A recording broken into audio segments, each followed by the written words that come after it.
Okay, let's go. Sa lugar kung saan hinahangaan ko ang taglay niyang ganda, pero sana hindi na lang ako naroon.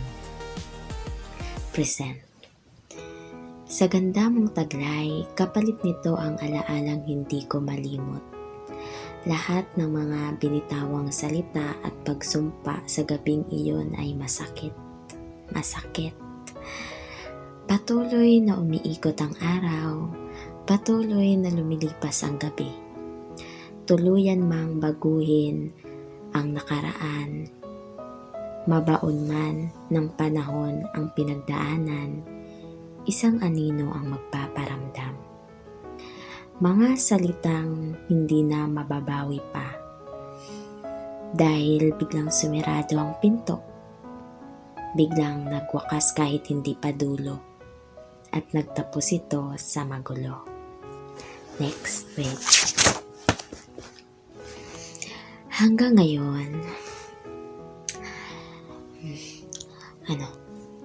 patuloy kong hinihilom ang sugat sa pamamagitan ng pagkuha ng masasayang alaala sa taong minsan ko nang isinumpa.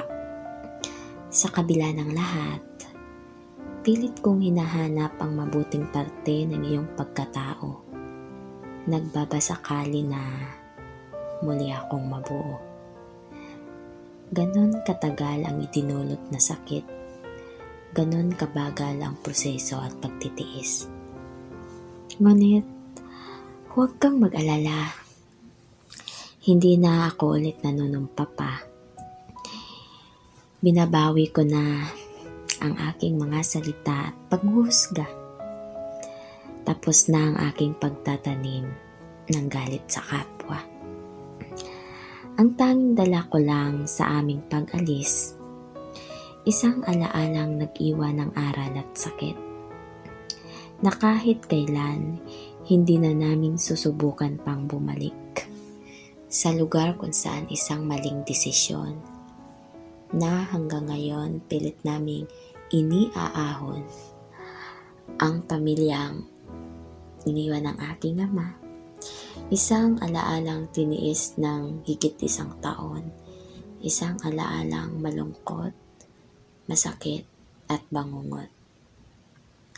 Ngunit bago ang lahat, salamat sa pagtanggap, salamat sa pagbibigay, salamat sa konting awa, salamat sa higit 1 taon, salamat sa bilisang pagpapaalis. At ang kwento dito na rin magtatapos. Magsisimula ulit sa hindi tayo magkakilala. At ang lugar na yon, hindi ko pa nakikita.